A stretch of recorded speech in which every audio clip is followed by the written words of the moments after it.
taxes and raising old ones like all the preceding mayors have done. Everyone wants more services and fewer taxes. We at Hillcrest are not everyone. We are not a big or rich company. Our profits are meager. We would gladly take a cut in services to pay for fewer taxes. Kudos to Mayor Graves' proposal for cutbacks. We have to make painful cutbacks because of the continually increasing taxes and fees of the LFUCG.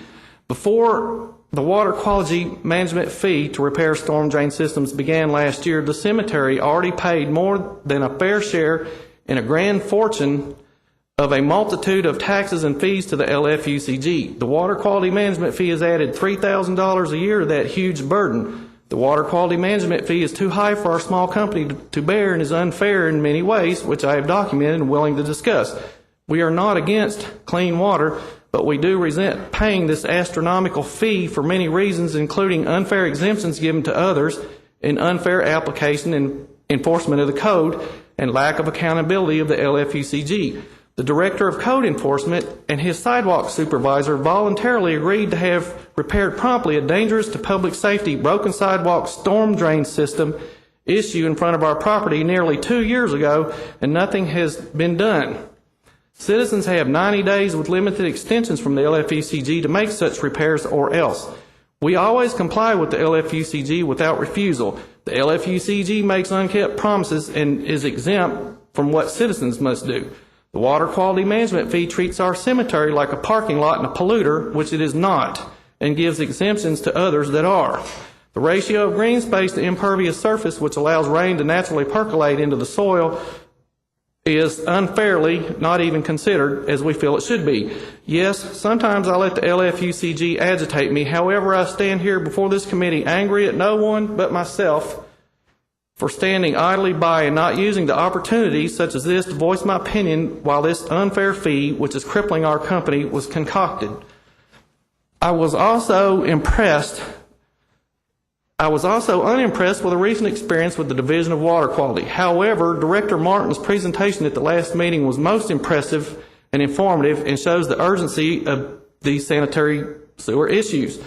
Therefore, the remedial measures plans is very important to all of us. However, we at Hillcrest are afraid that the remedial measures plans mean another huge and unfair LFUCG tax/fee increase like the water quality management fee, which threatens the survival of our small business. Thus, I am here to humbly beg for mercy from the LFUCG for our company as more taxes and fees are planned for us to pay. Please, Council, find your funding elsewhere and place your new taxes and fees on someone else besides our small company. We can take no more. Perhaps tax those who are not paying a fair share of the water quality management fee. Suggestions for funding the remedial measures plans. The LFUCG could enforce and apply the water quality management fee fairly.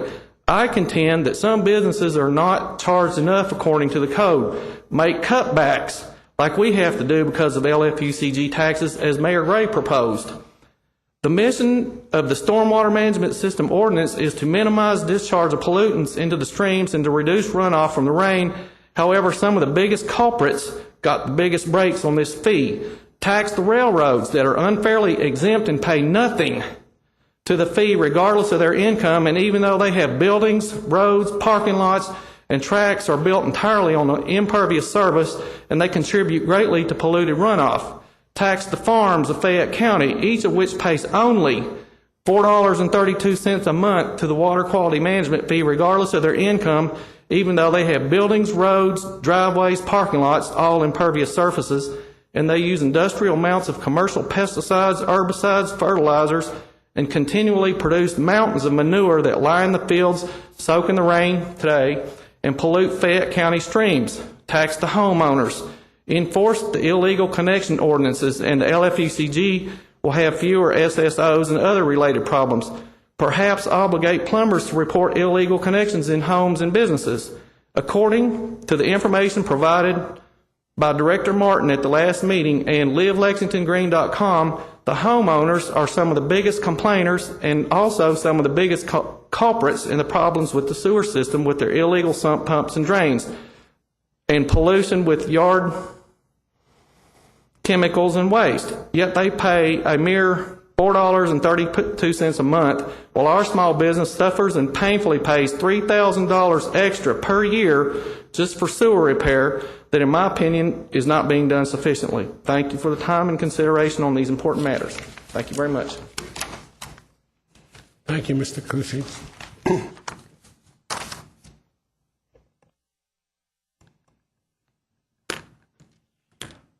Committee members, the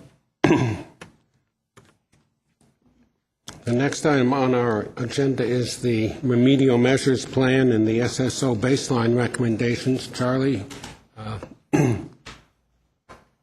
if you want to provide context for this, that would be helpful. I did not prepare a different presentation today. Instead, I brought back the presentation that we had from last week. And this was the slide that it was the eye catcher, I think, for everybody. What we were talking about was it's time for us to submit the first of 3 remedial measures plans as required by the consent decree to EPA and Division of Water for their ultimate review and approval. What that plan will do is provide the list of projects, the schedule of those projects, and the cost associated with those projects to fix the sanitary sewer system up to a certain level. And the levels that we talked about a couple of weeks ago had to do with this 2-year storm, which is about 3.2 inches of rain over a 24-hour period. You see the costs for that, and this is not just for Group 1, which is the report we're getting ready to send, but this is our current estimate for the entire system, Groups 1, 2, and 3. We're projecting way out ahead here because Groups 2 and 3, the sanitary sewer assessment that needs to be done in order to develop the remedial measure plan is still ongoing for those 2 groups. But we feel like we've got a pretty good amount of information to be able to make a reasonable estimate. And we felt like one of the things we heard from the public meetings that we held in March was that citizens wanted to know, how much is this going to cost me a month? And that last column, the column on your right, is what our projection is as far as increases in sanitary sewer fees on a monthly basis for each one of these different scenarios, a 2-year storm, 5-year storm, or 10-year storm. The costs go up because the amount of water that's getting into the system during those particular rainfall events goes up exponentially. I had my notes here just to give you some April statistics. This past month of April, I don't think is representative of a 2-year storm. I don't think it's necessarily even representative of a 5-year storm. We've had continual rain for what seems like forever, but 30 days, 12 plus inches of rain in central Kentucky. But the April statistics is that Town Branch Treatment Plant average day flow is 20 million gallons a day. In April, we averaged 38.5 million a day, with a peak of 90 million gallons coming in on the 12th of February. West Hickman, same average, right around 20 million gallons a day, rated for 33. So on an average day, we've got plenty of capacity. But in April, we averaged almost 41 million gallons a day and peaked out at 93.5. We had 22 pump stations in the month of April, 22 incidents. They were some of them the same pump stations because of all the continual rain, but 22 incidents where a pump station overflowed for at least 24 hours or more continuously. One particular one that is nestled into a fairly small, older neighborhood, which is typically where we seem like we have our problems, it overflowed for 140 hours totally for this month. Lex call, we had 240 calls that were related to flooding, sanitary sewers, those type of things. That doesn't count the calls that came directly to me or came directly to Cheryl's office or your respective offices or to the mayor's office. And so we've been pretty busy. That doesn't even begin to talk about the 100 plus manhole overflows that are listed in the consent decree. I mean, we've had so many overflowing manholes, and most of you know this. I've talked to you or your council aides about these. I mean, it's been an overwhelming thing, and so the only silver lining I think that this May or this April event has taught us is that it's kind of drawn the big red line under that we've got some serious sanitary sewer collection and conveyance issues. There's a lot of water getting in the system. We talked a little bit a couple of weeks ago about how we believe that a large contribution of it is coming from private property. We recognize there's public system stuff that needs to be fixed as well, and that's what this represents, is what we believe is going to be the public system cost based on whatever storm event that we decide to choose to design around. The caveat is that this assumes we're not going to get any water out of the system. No inflow and infiltration or I&I removal. As I said a couple of weeks ago, I feel like that's a conservative estimate because my recommendation to you is that we're going to aggressively go after I&I. So whatever storm event that we choose, we continue to go aggressively after I&I on both public and private property. We'll design for a storm and end up with better level of protection than what we had otherwise because we did that. That's the thumbnail version. I guess I've kind of thought maybe I might be here to answer questions as much as to reiterate what we talked about a couple of weeks ago. But just to kind of wrap that up is that the remedial measures, the first remedial measures plan is due to EPA October of this year. Our consultants, they really need some direction right now as far as what type of storm event LFUCG is going to recommend in that plan so they can start developing those projects, the specific projects and the specific costs associated with those, because those have to be in the plan when they go to EPA. Thank you, Charlie. I'm assuming here that really the two issues are linked, that that the selection of a 2-year storm level or a 5 or a 10 should relate to a program to deal with our SSOs. Yes, they're all related to SSO removal, and they are all related to not only dealing with the public infrastructure, but also the private infrastructure. Because if, as I said before, is that all three of those rows, the cost associated with those assumes no I&I removal. If you choose a 2-year storm and you go after I&I, depending on your degree of success and how aggressive and committed you are, you may find yourself building the pipe for a 2-year storm, but you got rid of so much water, you're carrying a 5-year storm. Or likewise, if you choose a 5 and you aggressively go after an I&I, you're going to get more bang for your buck. I mean, clearly, the building the pipe to handle the storm and not trying to get rid of any of the water is going to be the most expensive thing that you're going to deal with, because you're going to have to keep dealing with it over and over again. Reducing the amount of water is getting in the system. One gentleman at one of the meetings said this very aptly. He said that Lexington, you guys don't have a sewer capacity problem. You got too much water in the system. As I said a few minutes ago, the average day flow at Town Branch is about 20 million gallons a day. It is rated for 30. West Hickman is rated for 33.8, and the average there is 20. So 365 days out of a year, 364, we're good. Or I guess it would be 700 and whatever many days. But it's that every day, every 2 years is when the wheels fall off. But to build the system to handle something that happens every 2 years and 5 years, we're going to have to do that, I think, because EPA is essentially, that's pretty much what they've indicated in the consent decree. My recommendation, though, is whatever it is, the one we choose, is that we go after the I&I as much as we can, because by the time we get to the end of this plan, we may actually save ourselves a lot of money. And since I live here, I'm pretty interested in that as well.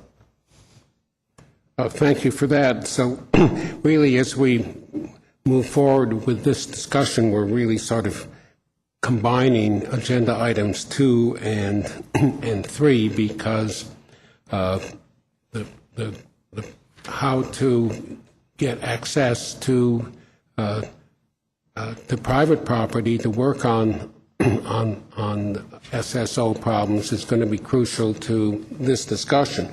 Also, with reference to agenda item 5, my intention was to propose later in the meeting and following this discussion of both our storm level impact and private property access, was to propose a meeting in late June, June 21st, on which this committee could make its recommendation to the full council. And if we do that, Charlie, does that leave us? I believe so. Provide you with adequate time to? I believe so. As I said a couple of weeks ago, is that what I had directed our consultants to do is to continue to work on the 2-year storm. And what I said is that, unless we're directed otherwise, we will work towards that 2-year storm solution. Anything that they do right now that moves to a higher storm in the very near term, the sooner we can find that information out, the better. But for them to recalibrate and move to a higher level storm is probably pretty manageable, especially if we do it in that time frame of June. Moving backwards is going to be a lot harder than moving forwards, and that's another reason why we, in order to keep them working and making progress, we chose that 2-year storm. Thank you for that. And with that, let's open the discussion. We have 3 committee members at this point who want to ask questions. Paul, if you'd set the 5-minute clock, I sure would appreciate it. Councilmember Martin.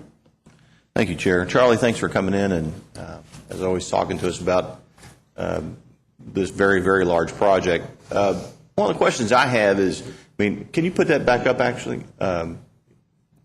Thanks. The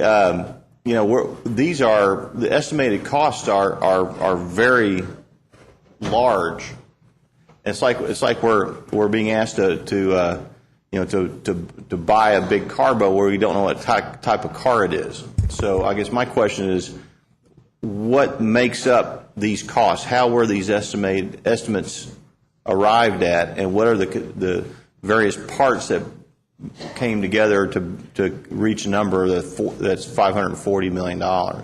In a very basic standpoint, is what we looked at is that the drainage system is like a tree. The bottom of the hill is the trunk or the roots of the tree, and it branches its way out. What they've done is they've constructed a hydraulic model and input rain events based on flow monitoring and rain gauges that we've had in place for the last couple of years. And they simulate a storm through that, and every place that it starts coming out of manholes or coming out of pump stations, that tells you you've got a size problem. So then they start adjusting the sizes, making a 16-inch pipe now an 18, 20, until it's big enough to keep that amount of water in. So it's all based on simulated models. Once they arrive at a pipe size or a pump station size, then they run it through, we've got national firms that are working on this, and they've done this type of work in Knoxville and Louisville. They've done it all through the South and East. So they use some cost curves that they've developed from the other work that went on in other communities, that how much does it cost to replace pipe sizes in urban areas. And so they use kind of a rule of thumb of so many dollars per linear foot to replace from X to Y. To try to help folks at home understand this, we're talking about digging up the street, Sir? and taking out a sewer pipe and replacing it with a larger sewer pipe. Correct. And that is, as you said, a sort of a network of web, like a tree trunk, where bigger pipes go to smaller pipes, eventually to the homeowners' houses. Which are the leaves, yes. Yeah, and so I guess this project is about replacing the size of those pipes. So is there any other sort of parts of this project? Are we talking about anything like connecting to the sewage treatment plant, or are we talking about replacing sewage treatment plant with this money? Or where we're at right now what makes this up. Yeah, where we're at right now, there will be some sewer plant improvements, because one of the things I want to make sure that we get to is that if we've got a firm capacity at the treatment plant that is a reliable and firm capacity for the design frame that we're talking about. You know, last thing we want to do is spend a bunch of money, if it's something less than that, and then find out the treatment plant's falling apart and we can't handle the flow. Because there's going to be the expectations that as we move forward, hopefully in a more healthy and robust economy, is that we're going to be able to add connections to this and help us be able to pay the bill. Also, too, that what we're talking about right now is a generalized solution. I think I mentioned this in the meeting last time, is that on a general solution for the West Hickman sewer shed, you're talking about sending over 100 million gallons of water on a given day, on a rainy day, to West Hickman. You will swamp West Hickman. It cannot handle that. So clearly improvements at West Hickman, either to be able to treat that peak flow or at the very minimum make sure it's reliable as it stands right now, in building offline storage tanks, which essentially are surge tanks that you store the water in until the storm goes away, and then you slowly meter it back out into the system. That way you've got a smooth treatment process instead of one that is like this. Because in treatment, you can't go in those wildest swings. Well, I kind of feel like it's, we're on let's make a deal, because we got box A and box B and box C, and we're going to be buying what's behind those boxes, but we don't really know what's made up. And if you could provide us some information, some breakdowns about the various sort of things that we can provide it by the next meeting, if not before, distribute to the committee members that shows all the different pipe sizes and what they need to be upgraded to. If you'll remember, in one of the earlier meetings, I showed you a map that showed green lines with a bunch of orange and red. Right. I mean, essentially, those represented all the pipelines that needed to be replaced. We have, pardon me, just if you will, the storage tank one is the one that's a little bit dicey, and I'll be honest with you right now. We've played with different scenarios of different storage tanks out in the system. I will respectfully ask, and this is something I need advice from the law department, because we certainly don't want to encourage speculation on the part of folks if we're looking at storage tanks in particular locations. Thank you, Chair. Thank you, Mr. Martin. Mr. Lane. Thank you, Mr. Blues. Oh, you're ducking. No, I was getting my something to drink. Good afternoon, Mr. Martin. I'm relatively new on the Environmental Quality Committee, and so I'm a little behind the curve. So could I just ask a couple of questions about the chart up there? The proposed expenditures, I just put a quick pencil to it, but we're looking somewhere between, say, 30 to 56 million a year in fees to do whatever it is we're going to do up there. So is this to just upgrade the sanitary sewer system, to upgrade the storm drainage system, to do both of them, to upgrade our treatment plant? Where's that money going to go? I don't know the big picture there. Wastewater treatment, sewer. Right up here, the numbers. Yes, I know. I'm telling you, wastewater treatment, wastewater collection, and wastewater conveyance, pipes, manholes, pump stations, all the way to the treatment plant. No storm sewers involved here whatsoever. In the consent decree, one of the fundamental components of the consent decree is that LFUCG, you're breaking the law by discharging wastewater into streams without a permit, because it was coming out of manholes, it's coming out of pump stations. And they said you need to develop a remedial measures plan for your sanitary sewer system so you're not breaking the law anymore. And so this is all about what comes from toilets, sinks, and that, into the pipe, into the manhole, to the pump station, to the treatment plant. And so all the costs that you see reflected up here are based on our engineers' estimates to upgrade the public system that's necessary to send it to the treatment plant and get it out of the treatment plant into the creek in compliance with our permits. Okay, so these are fees for the sanitary sewer Yes, system. sir. Yes, so sir. now if you're not attached to the sanitary sewer system, then you wouldn't have to pay the fee, is that correct? That is correct. Okay. All right, now the other question I have is, the reason that our sanitary sewer system is being overloaded is because when we have heavy rainfall, the water is going into the sanitary sewer system instead of going into the storm sewer system. and then that's running into and overloading our treatment plants. Is that?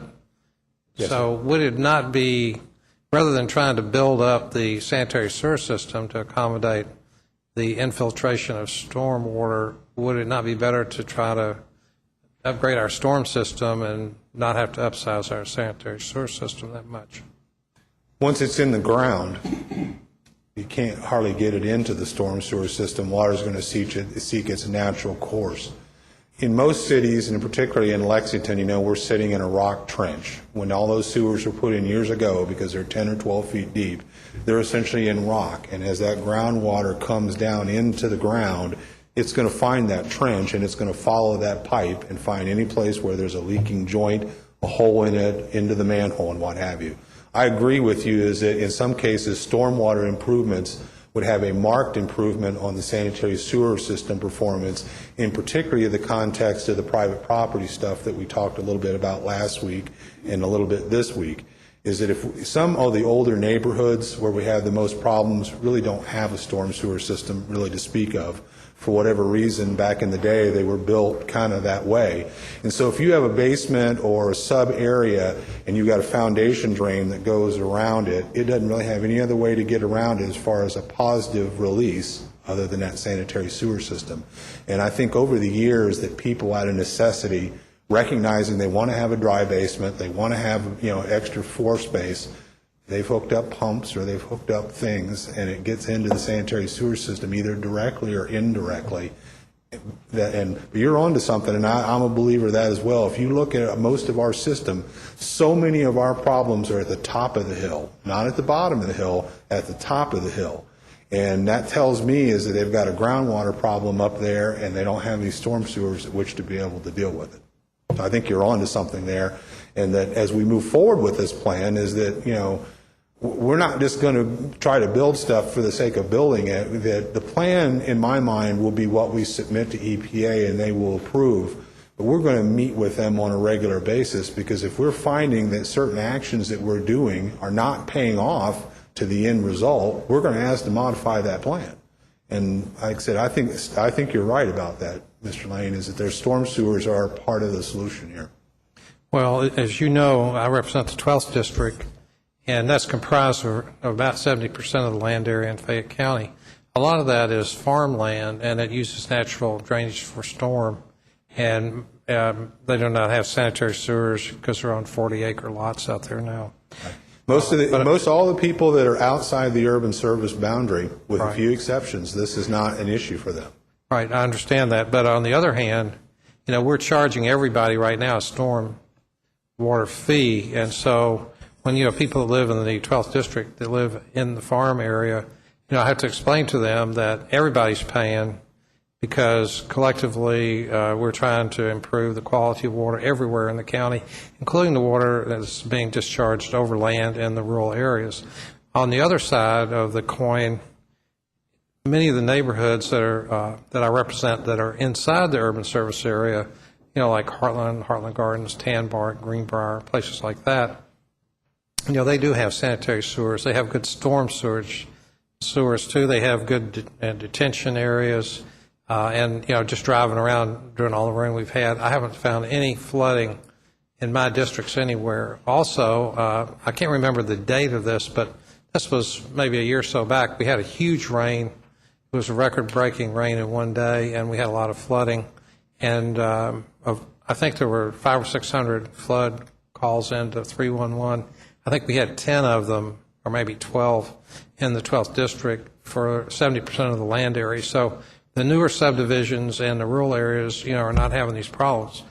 My thought that the way to approach the storm drainage issues that are more in the central part of the city would be, we do the engineering work and identify where the problems are, and then we set up like a storm drainage district, and then we come up with a plan to improve the storm drainage, eliminate illegal tap-ins and sump pumps going into the sanitary sewer system, and then come up with a plan for that area. And it might be based on some kind of drainage patterns for, the drainage basin for that particular community.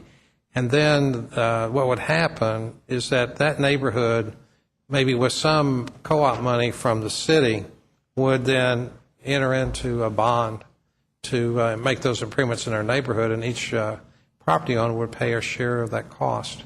Now, the reason I'm saying that is fair because many of the people who are buying brand new lots and brand new subdivisions are paying $40,000, $50,000, $60,000 for a lot that has all of the modern design for storm drainage in it, and to go back and make them pay an additional fee to fix up another neighborhood that doesn't have the modern drainage system in it doesn't seem to be equitable to those people.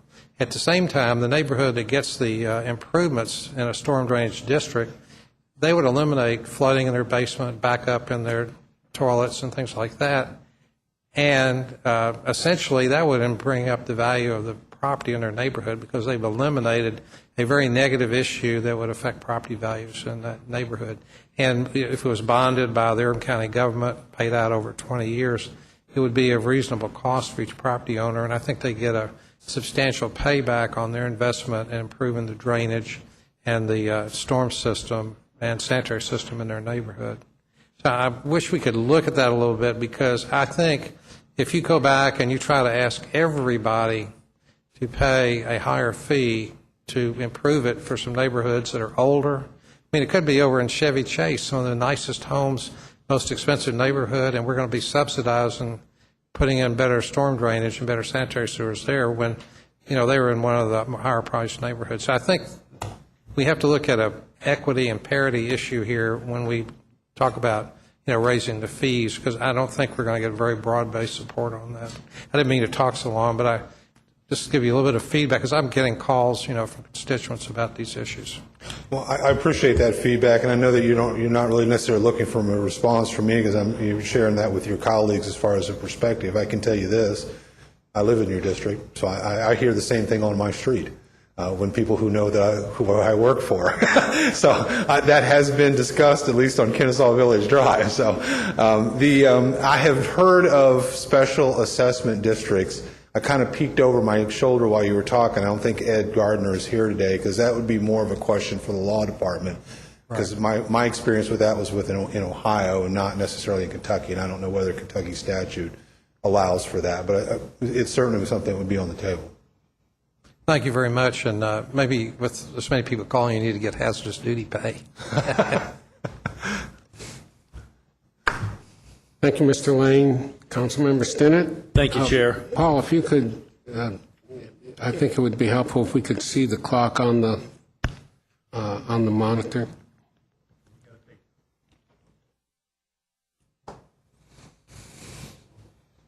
But Okay. Ready, set, go. Oh, here you are. Yeah. You know, just to add a couple comments on what Councilman Lane mentioned. You know, before I got on council, I probably would agree with something like that. But having been on council now 7 years and served on the Stormwater Task Force and other stormwater initiatives, this is not just a single area problem because we all eat at restaurants. We all go to facilities that flush toilets, that drain sewage, that have stormwater. We want to be able to drive on the roads. We don't want our roads to flood. So this is a community issue. It's not just an isolated one part of the city issue. Everyone is affected in some way. It'd be like me saying I shouldn't pay the school tax because I don't have kids. I mean, we all benefit from it. So I'm not sure how much homework we should put into that. It's worth an effort to look at it, but we did look at that on the stormwater fee.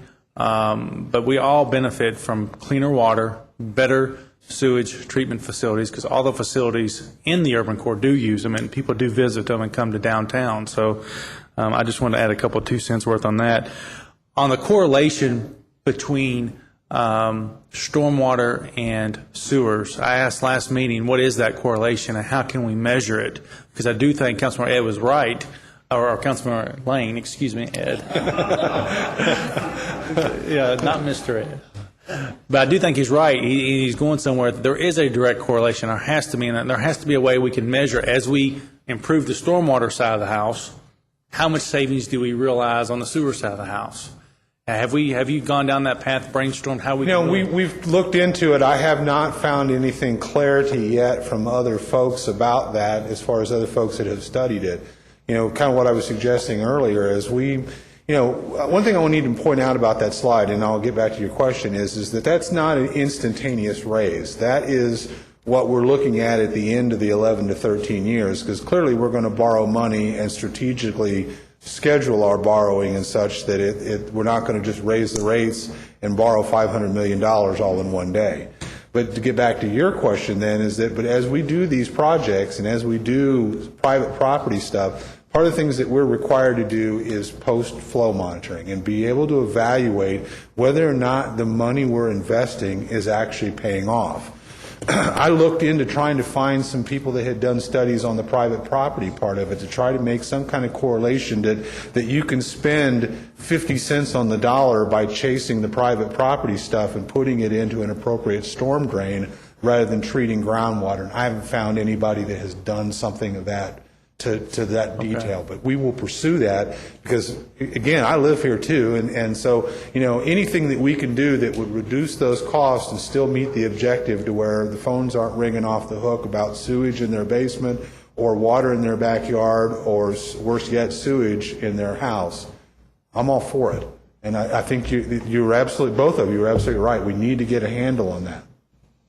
Well, and again, whatever model we use here is going to be not going to be static. It's going to change over time, and we may redo it all in 5 years thinking we're saving a lot more money than we thought. So as we work down that path, be glad to share any insight and help on getting that correlation measured down. The other thing is on your model here, this assumes paying cash for all the dollars, right? Based on the fact this is no bond money. Can we put the slide back up? What this assumed was essentially what we were going to, how much it was going to get to in the end. If you borrowed that over 20 years at 3% and spread it out as a flat rate among 106,000 service connections. With our finance folks, typically I would look to them for some assistance in this kind of stuff, but since they've been kind of drinking from the fire hose like you all have been regarding the FY12 budget, we try to at least do a baseline here to give people some figures. There's creative ways to be able to finance this as far as being able to stack it or to stagger it. We will continue to pursue whatever grant money through KIA or what have you, low interest loans. We have one right now we're waiting on for Wolf Run that I think is a 2% loan. Any opportunity that we can that we'd be able to reduce the amount of money we have to spend. So the 28 and 42, whatever, 37 are bond payments, yes, basically. Yes. Basically. And how many series of bonds did you assume? Except we didn't break it. Except we just tried to give somebody a flavor about what the question was in one of the meetings is that for me to make a decision between a 2-year and a 5-year and a 10-year storm, ballpark, what are you talking about? If it's $3 more a month, maybe I'm not as worried about $3 more a month as I am 30.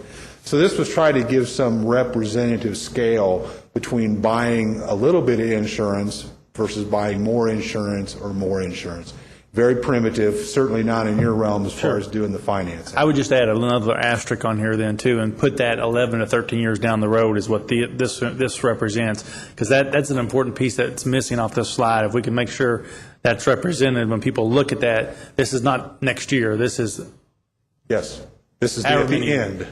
Assuming that estimate is correct, okay. At the end of 11 years, that was how much your bill would be have increased. 11 years it was on this? It was 11 to 13 years. Okay. Thank you. Okay. Thank you, Chair. Councilmember Martin. Thank you, Chair. Just had a few follow-ups. I guess sort of continuing where we left off, I guess what I'm interested in is something like an executive summary, something that has estimates of various components of the project that add up to $540 million or $718 million, so that we can sort of figure out what we're buying. Are we? And I guess those estimates, I'm assuming that the 2-year is measured by millions of gallons of capacity in various types of things. Let me see what we can do, Councilman Martin. I know that we still have to develop the remedial measures plan. That's why we're trying to get a sense of where council wanted us to go, because we didn't want to have to backtrack.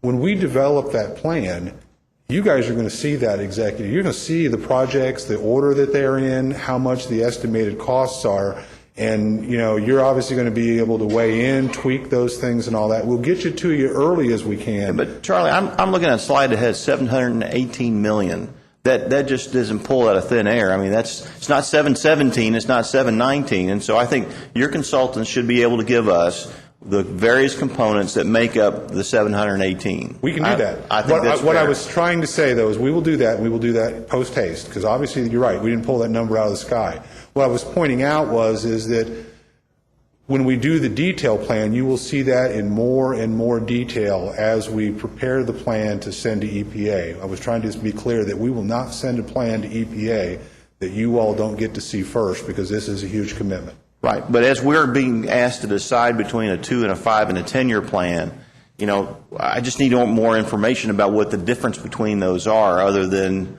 they're categorized. I mean, it's just such a loose.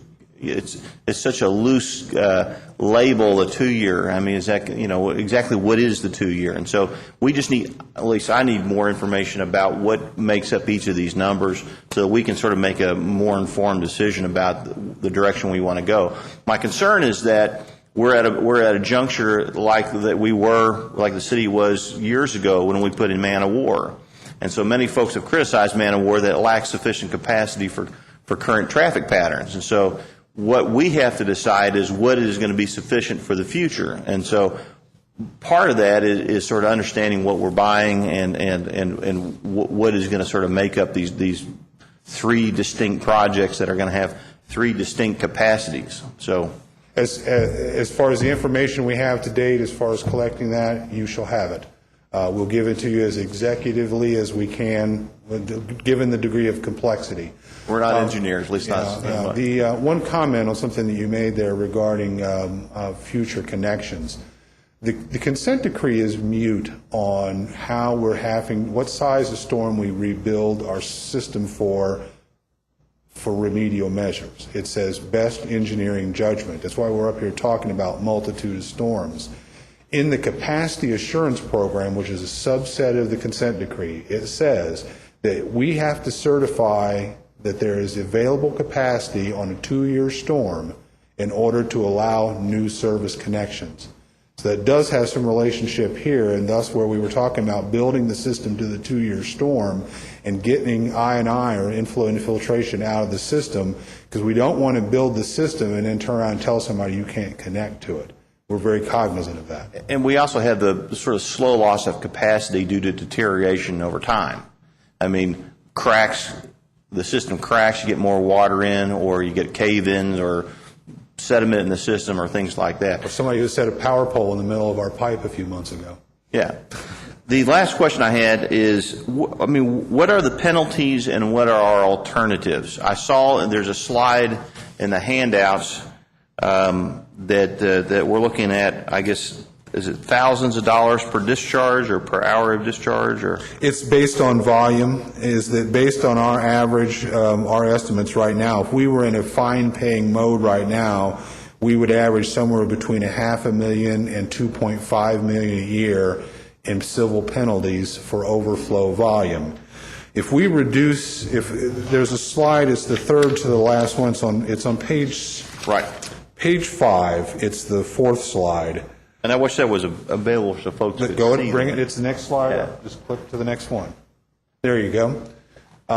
Selection of a larger storm would have a higher cost, but would have a less SSO impact, less regulatory fines. But the number you indicated, though, between, was it $500,000 and 2.5? That's current. Current. But the point of that being is we're going to be paying for this anyway. Mm-hmm.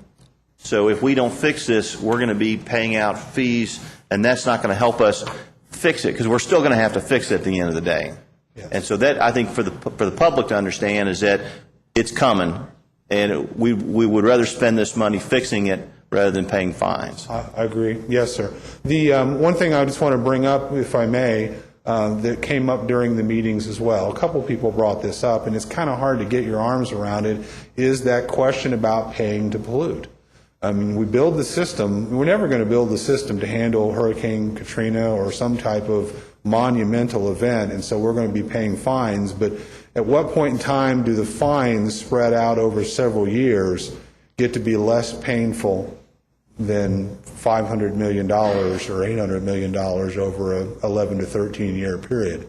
There were a lot of people that brought that up as far as that they're concerned, or they were cognizant of the fact is that it, in some cases, may be cheaper to pay the fine than it is to fix the system. Councilmember Farmer. Thank you, Chairman.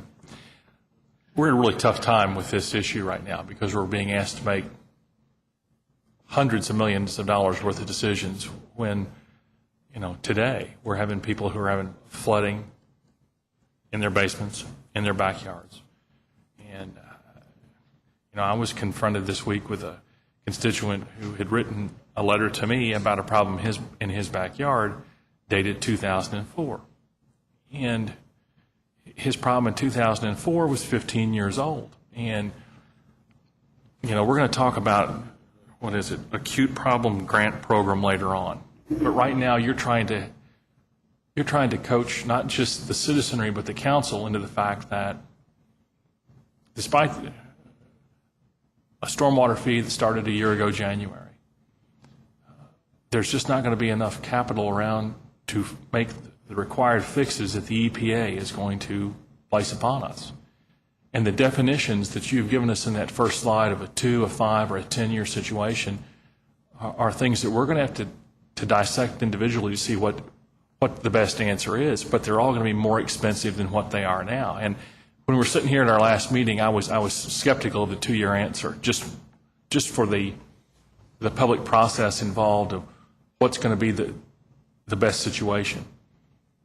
However, if you couple a 2-year answer, if the EPA will approve that, our approval of this council is a beginning point. It's what the EPA tells us we have to do in the final analysis. And if we present them with something that is a lower cost to our constituents first, I think many of us would be agreeable to that. However, there is the conversation to be had that by going to a higher standard, we solve more problems. And that's where we're in. We're in this problem-solving situation. So I appreciate that we can have this conversation now and make a proper decision. But I would say we're all in this together more than ever before.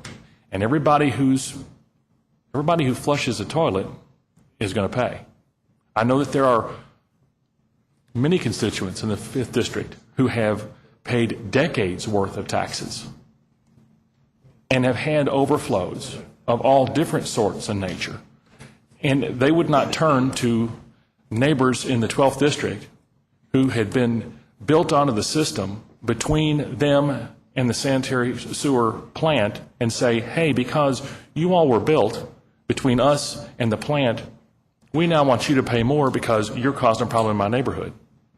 The underlying value of this is a city that is in crisis as it relates to stormwater and to sanitary sewers, and we're going to have to address it as a group and in unity, because if we don't do it for ourselves, the EPA will make us do it, and we have to get this job done. Thank you, sir. Thank you, Councilmember Farmer. Vice Mayor Gorton. Thank you, Mr. Chair.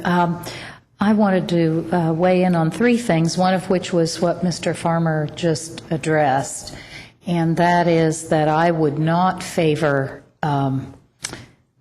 some system of fee that didn't include everyone, because everyone, whether they live in the rural area or the urban area, expects to be able to go to every venue in Fayette County and use the sewer system. And I would suspect that people in the rural area do go out to dinner, for example, and expect to use the facilities where they go to dinner. So I liked Councilmember Stennett's analogy. It would be like asking the people who have children to pay for the school system.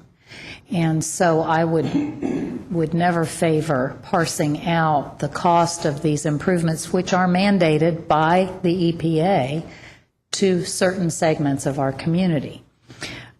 Secondly, Charlie, I wanted to ask if, I did hear you say that this would just be a flat across the board divided among 106,000, I think you said ratepayers. Did you consider doing it like we do the current sanitary sewer fee? In other words, based on water usage, you pay a certain increased percentage, or is that too difficult to figure out for this? We didn't, because I don't really have the ability to do that. As I said before, is that really need the Department of Finance's assistance. They got the technical know-how more so than I do. And with them dealing with the budget stuff, I didn't have the heart to pester them about it. I can say this, though, is that I think I said this a couple of weeks ago, and you may have been called away. The difficulty with trying to apply it the way we have right now is that it's based on water consumption. And water consumption starts breaking down when you start talking about rainwater getting in there, because that didn't come through your meter. Right. And so when it gets into an equity standpoint, I've struggled with this equity thing myself, but given what I thought I knew at the time, is that the easiest way to illustrate it in a slide was break it out between 106,000 existing service connections that currently pay a sanitary sewer fee spread evenly. Well, that makes sense. I mean, and then the current sanitary sewer fee would stay the same as it is based on water usage. And Yes, several of the folks who came to the public meetings were very concerned about, all right, if I've got to swallow hard and accept that you're going to raise my rate to fix this problem, when are you going to drop it back down? And that there seemed to be this concern is that if you're going to have a special project to rehabilitate the system, don't bury it in as a regular rate, make it a special assessment. And I understand that that's what Louisville has done as far as dealing with their problems as well, is that their stuff shows up as a special assessment.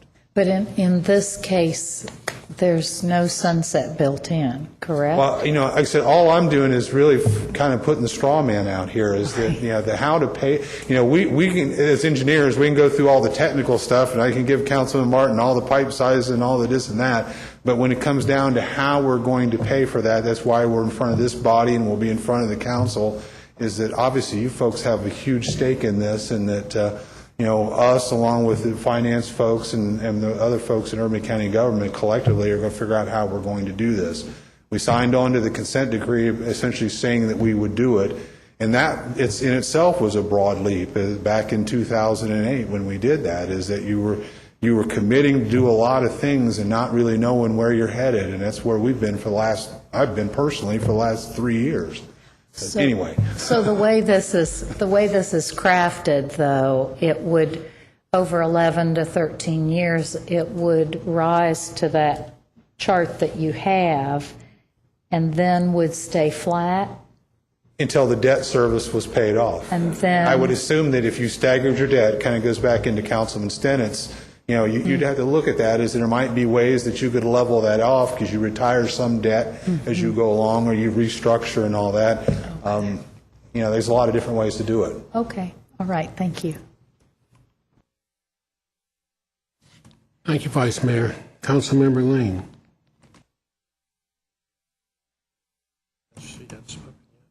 Councilmember Lane is deferring to Councilmember Henson because she hasn't had a chance to speak yet. Thank you, sir.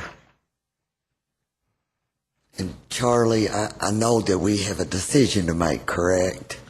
Yes. We have got to decide which of the year storm plan, whatever, either a 2-year storm, 5-year storm, or a 10-year. And I know so I'm having a difficult time trying to decide which one is sufficient. 3.2 inches is a 2-year storm in a 24-hour period.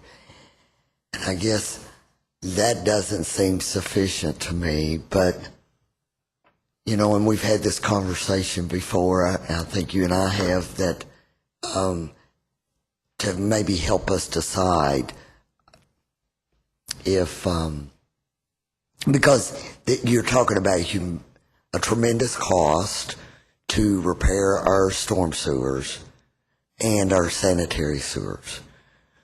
So if we're going to go in and correct something, I don't want to just put a Band-Aid on it, but I want to correct it properly. So it's like, can you think of any way that would help us decide? I mean, there's really not a lot of difference in the 2 and 5 year storm. It's, you're talking about a half-inch rain more, and I think from a perceptive standpoint, you don't know, it's indiscernible. What I had said all along is that you've got folks who've got some serious sanitary sewer problems, but the broader majority of folks we have, they all get a bill. And they're going to have a bigger problem with the bill they're getting than the sewer problem they're getting. And that's going to be where your decision is tough. I don't disagree with you at all. I mean, would it be of any help to know what the benchmark is for other cities? I kind of know on the top of my head, but I could put some more detail for that. I think Louisville's talking about a 5-year storm. But there's other things that you can do, and I keep coming back to this private property thing, is that to where you can make the situation better than it was before. Is that, to me, I'm as interested in water quality as anybody is, but at the same time, I'm a pragmatic person. Is that the law was written back in the 70s and it evolved through the 80s to where you were not allowed to have unpermitted discharges to the waters of the U.S.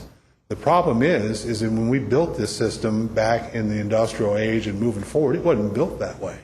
So now we're trying to go back and rebuild a sanitary sewer system, whether it be here or Northern Kentucky or Louisville, Nashville, or any place else, to fit a law that was really developed 70 and 80 years later. That's tough and that's expensive. And in my mind is that we can do what we can afford to do without bankrupting a community. And otherwise, if we're still going to have overflows and extreme events, if we can build the system such as that it minimizes the impact and exposure to the health, to the public, that's probably the best that we're going to do. And I think that's what my other colleagues in other communities have done as well. But to help you probably put this into some perspective, we'll go and look to see what Louisville and Northern Kentucky and Knoxville and some of our other benchmark communities have, because many of them are much further down the road. Off the top of my head, most of them are at that 2-year storm. Some have gone as far as a 5, but I'm not aware of any that have gone past 5. That would be helpful. Okay. And, I know I've mentioned to you the concern I have about the Beacon Hill, Normandy Drive area. Every time we have a large rain, they've got sewage coming out into the street. And if I knew this would correct it for them, because that's the biggest problem I have in my district, then... My answer to that would be is it would correct it to where it doesn't happen all the time. Right. Also with evaluating the model and how we build the system, that if the system is going to have an upset because we have an extreme event like we had right now, what I'd be directing my folks is don't put it in the street. Put it someplace where it minimizes the impact, if it's going to happen, because again, like I said, as hard as this is for me to say this, because I'm in the water quality business, but reality is you can't control Mother Nature, and we can make it this big and it's going to rain this much. You make it that, you're never really ever going to get there. So if you just accept the fact that you're never going to get there, how do you build the system such as that it is not a continual inconvenience for, like the gentleman, Mr. Farmer, mentioned earlier, who I visited with on Friday. He says he's been dealing with this 20 years, and his last comment to me is, I hope I live long enough to see you fix it. That's what we owe our customers as much as anything else, is to not to inconvenience them or risk them for property damage. I think that would be a worthy goal. But as far as the Normandy thing, I think we can get it out of the street to where it is not a recurring problem. And then I guess, I really appreciate the plan that you have and how hard I know that you guys have worked on this. But I just didn't want to get another, which I don't know if I'll be here or not, but 25, 30 years from now and we're having to redo it. We haven't even paid for this. And we're having to go in with different measures or whatever. Okay. Thank you. Thank you. Councilmember Lane. Thank you, Mr. Blues. Can you give me approximately the amount of revenue we're currently collecting for sanitary and storm sewers now in Fayette County? Off the top of my head, that should be in your budget packet. You can check me on this, but I think on sanitary sewers, it's about 45 million. And on the water quality management fee or the stormwater, it's about 11 million, 11 and a half.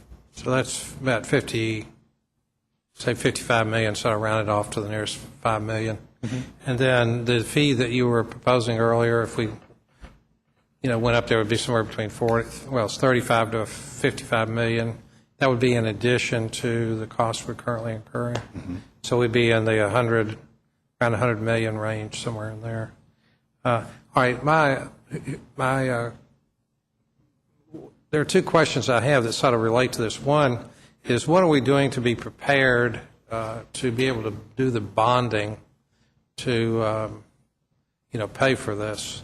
Do we have somebody on your staff that is, working with some bonding company to come up with a plan? Like, we need to have a certain amount of cash in the accounts because they're required to have a certain amount of cash, and then there's a debt equity ratio thing too, to other words, determine what the bonding capacity for the sanitary sewer and storm sewer programs are.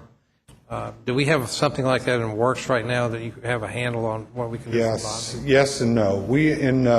If you'll recall, when we embarked on this, when we signed the consent decree, we put together essentially a 4-year plan to get us to this point, because we didn't understand our system well enough to really know how much it was going to cost. And so Bill O'Mara kind of led the charge with that, and some of the former commissioners, and that we have that as far as bonding for projects that are currently in the queue. 2 of them that we still haven't launched yet was Wolf Run, and the other one out off of Winchester Road out in your district, the Polo Club one. So we're set up to do those early action projects. We're not set up to do these because we haven't had those preliminary discussions, because now we're arriving at how much we're going to spend and when we're going to spend it. So that will have to go on simultaneous with that. We've done it for the first 4 years that have gotten us to this point. I did notice, and you probably did this as well, is in the budget packet, I was particularly interested in some of the debt service we have already, and where we are with that. When will we retire that debt, and does it become available for future bond issuances and stuff? Again, like I said, is that we haven't been really focusing on the finance folks, just because I know they've been pretty overwhelmed with trying to get a budget together for you all. What percentage of the work that you've been doing the last 24 months have you paid in cash? What percentage have you bonded? I'd have to go back and look at that and see, but we could get that information. Could you? To me, that would be a very valuable report if we could look at the revenue in, and you've got operating expenses and capital expenses. What percentage were paid in cash? What percentage were bonded? And what the long-term bonding is. I know you all are working on the analysis I asked for. It looked at long-term revenue and operating expenses and capital expenses and debt service and all that, which probably would incorporate this. But that would be the first question. But I would hope that we're retaining as much, a lot of cash, and not so we have a minimum cash amount that would improve the quality of our bond rating because we have cash on hand. The other question I have, and I've discussed this with you all before, but I'm concerned about the management of all of this construction. Because if we're looking at $55 million a year right now in revenues, and we go up to another $45 million, that's $100 million a year, and over a 20-year period, that's a couple of $1 billion. That's a lot of construction that would have to be implemented. And my concern is, are we on top of our game? And I've been your advocates. I'm not picking on you guys. I think that personally, we need to have an outside construction management company and an owner's manager, and somebody to macro overview all of the engineering, and maybe get somebody who's been in another project like this in another major city who is really an expert in that area, because I think this is a huge job, and it is, as you said, we've inherited a mess because we've got some really old sewer lines, we've got some really good ones out there, but they're all sort of mishmashed together, and trying to come up with an overall plan. So I've been an advocate of that, and I would I would like, to have some kind of a little, maybe report back to our committee, about what your plans are in that area. It doesn't, like in the next 30, 45 days or something, it's not like you got to do it right away. I know you're already doing some work on this. I know we've approved some construction management people on staff, I guess, for short-term employees. But I don't have the big picture of what all you have in mind. If I could comment on that, is that we had a similar discussion with the mayor and his staff yesterday afternoon, Cheryl and myself, because I have the same reservations you do, is that when we start building stuff on steroids, I think I said in one of my earlier presentations, is that unfortunately in our world it takes almost 3 months to get an RFP out, and we will never make it if we go at that pace. Been working with the purchasing folks to try to shorten that time frame, accelerate that time frame. We have Hazen and Sawyer, CDM engineers, and Stantec as our remedial measures consultants. So we are using a lot of outsourced type of stuff, but be happy to report to you on this, because I'll take all the advice I can get, because you're right, this is the biggest project I'll ever be involved in, and it is a quite daunting and overwhelming task. And so we can't afford to miss it. Goes back in, I think, what Councilman Martin said, is that, not only we pay fines for overflows, but if we miss deadlines, we pay fines for those too. And I don't want to be up here explaining to you folks why we miss deadlines on getting projects underway and completed in accordance with the schedule. I just have one follow-up question regarding the fees. How would you plan to do the fees for someone who's like a commercial business versus a residential?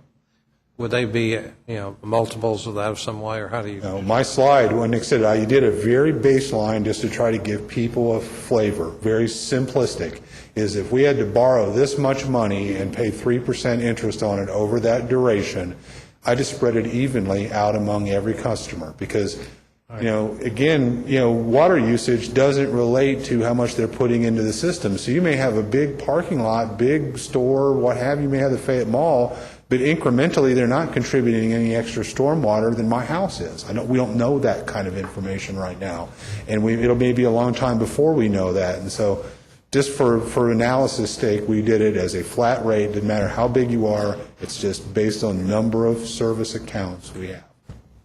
Well, down in the 1800s, we used to have pay toilets. In downtown Lexington, maybe we need to put those back in. So, thank you. Okay. Thank you, Mr. Lane. Committee members, unless there are further questions on the baseline recommendations. One thing I wanted to go back to, I was trying to keep up and take notes. I know my colleagues back here, something that Vice Mayor Gorton had mentioned earlier, and I wanted to make sure it was clear on that, because sometimes we go back and forth between the water quality management fee, which is based on impervious area and is applied outside the urban service area and inside it. The sanitary sewer fund is based on your water consumption. It appears on your water bill based on that consumption. And if you're in a rural area and you don't have public sewers, you don't pay for that. There's only a few lone exceptions outside the rural area, and that's in the Blue Sky area, if they're in the rural activity center. Keeneland, the airport, the horse park, and Spindletop are publicly connected, so they get a sewer bill from us. Otherwise, if you live on a 40-acre farm, even if you have Kentucky American Water, if you don't have city sewer, you don't pay this directly. Recognizing, though, when they come to town and they go to the restaurant or they go to the movies, that we're all going to pay indirectly as as that cost gets passed along. But I wanted to make sure that was clear. When I said earlier on is that this impacts the rural people differently than it does the urban service area folks, because it's a question about whether you have sanitary sewer service or not. Councilmember Lane. Yeah, I was just going to say that is true, and I understand that. I think the source of the complaints that I've received were from people who are paying for the storm, water quality fee, because it goes to every person in the county, regardless of whether they even have any storm drainage or anything. And I have said when people call up, and I strongly support that everybody needs to kick in, because the enhancements for the entire community, everybody will benefit from that. But with regard to going up to $40 a month or something, that would bother me a little bit for the rural area. But if you say those people would not be included, then that would be very good. Said if they're not paying a sewer bill, and it was something Ms. Gorton said, not that you said, I just wanted to make sure that the folks who are watching at home were clear, because she had talked about equity as far as everybody paying it. But the key to that equity, I think what you were saying is that as long as you are a customer, and in the sanitary sewer thing of it, you actually physically had to be connected to the system to be considered a customer. Thank you, council members. If there are no further questions on the baseline recommendations issue, if we could move to the third agenda item, that's the private property issues, and if you would allow me to ask a question of Charlie to start off. What is the extent of access that you think that we should properly be aiming for? That's a difficult one property. to answer. I made the suggestion at the last meeting is that there was a previous discussion about at the point of transfer of a property that you do home inspections, and it seems for us appropriate, and we know that other communities do that they in fact require that inspection themselves. Winchester, they have mandatory inspections. Is that they send you a very nice letter, and if you don't reply, then they send you a not so nice letter the second time, and the third time they shut your water off until you let them come in and inspect. I'm not recommending anything at this particular point. Is this when a house goes up for sale, that seems like a logical time to be able to make improvements, because otherwise is that are we allowing the transfer of a property that has what is, according to the ordinance, an illegal connection, and allowing that to be passed along to a future homeowner.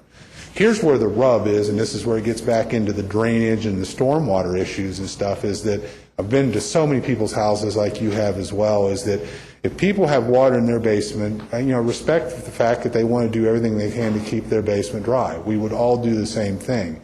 And the real secret is to be able to do that, encourage the disconnection, but give people an alternative to put the water someplace else. Because if they just put it out in the yard, the likelihood of them having a different problem or it flowing into their neighbor's yard, and now you're getting 2 calls instead of 1 call, that happens all the time. We've had ones in some districts to where it runs constantly and it creates a huge ice problem.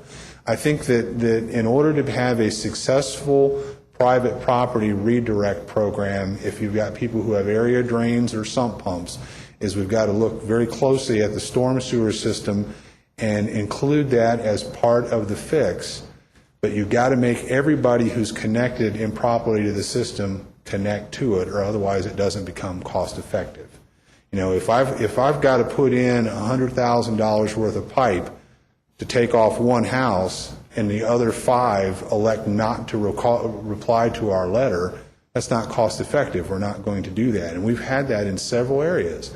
We go out, and I won't pick on any streets here, but I know of one street that we've had 2 people who have voluntarily had their sump pumps reconnected. The other 8 have ignored us because they don't have to, but the person at the bottom of the hill has water in their basement every time we have a serious rain. Why would they reply, I guess, on a voluntary basis? As far as they're concerned, they don't have a problem. And if we disconnect it, they may very well have the problem. There's that fear factor. When we put in backtrap valves, you can see what happens as soon as somebody gets a backtrap valve, the neighbors talk on a next nice day out at the fence, and everybody else wants one too, because there's that fear factor associated. I don't want to, if something changes, I've got to react to it. So I think that I'm talking here without the benefit of an attorney, and what my suggestion was earlier, and I know some of you don't like work groups and task force and all that, but I really do think that we need to hone down to what type of ordinance changes need to take place in order to allow us to be more effectively deal with private property, under the premise is that we're trying to save ourselves money, shave money off that $500 or $800 million, because I think that there's an opportunity. I'll use sump pumps for an example. I mean, our average cost on a sump pump redirection is roughly about $1,400 per redirect. If I went out here in Main Street and dug up the sewer that was leaking around the joint, that cost me $5,000 or $6,000, including pavement and everything else. I'm going to get rid of this much water versus this much water by making that pump go away. Intuitively, it tells me that, you know, my bang for the buck or the cost effectiveness is to go get rid of those direct connects as opposed to chasing every drop of water. So I don't have an answer for you other than my suggestion is that we form a very focused group that is working on ordinance changes that are necessary in order to accomplish the objective.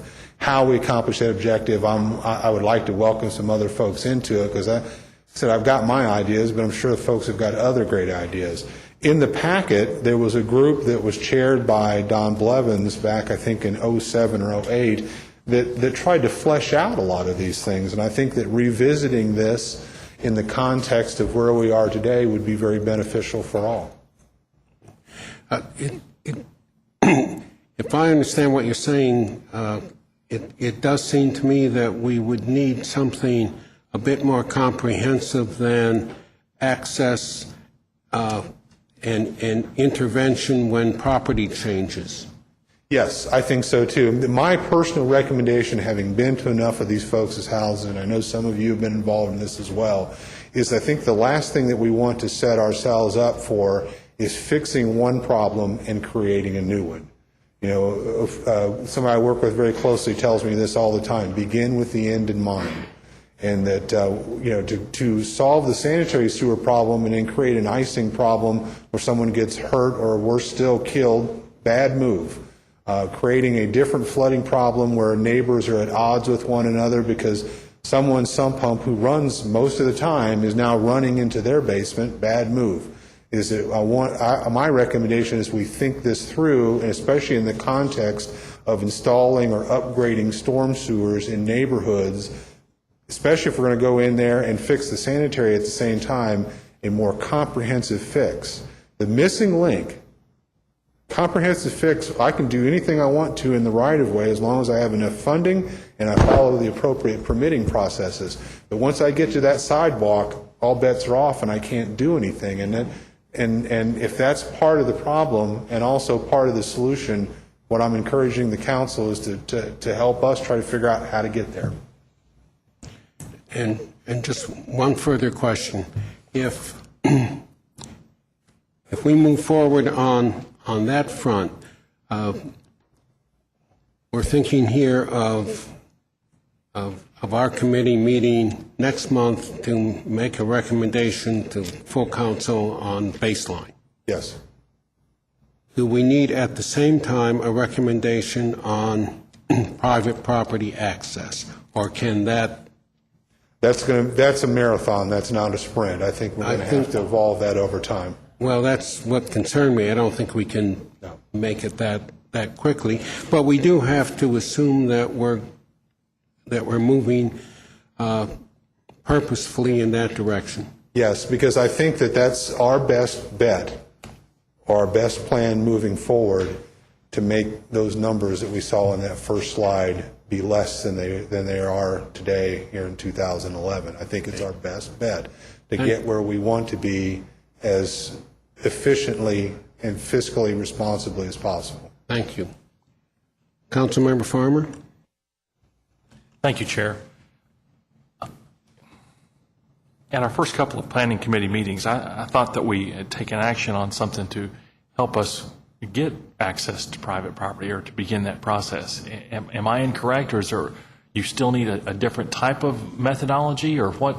You have to remind me what it was, because either it did stick or I'm at a loss here. Maybe we need to talk about that. Maybe I'm missing something. Right now, what we have is that we have the sump pump redirection program, right, which is voluntary. We target letters to neighborhoods where we're doing rehabilitation. Right now, we're working out in the Beaumont Middle School area. I saw the most recent report. I think we had 18 redirects last month, and about maybe a fourth of them were in that neighborhood. So we focus that, but it's all voluntary.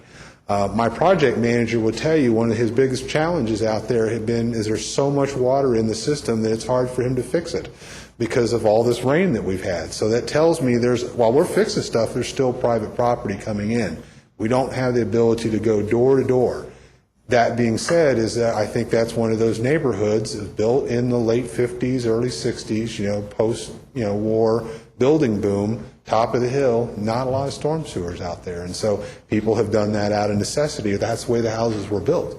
So there are other things that we do right now. We've been out doing smoke testing and things like that to where we get, say that the clean-out cap is missing from your house or the roof drains are connected to the sanitary sewer system. We have sent those people letters essentially telling them you've got to disconnect, and some of them we've actually done enforcement work on.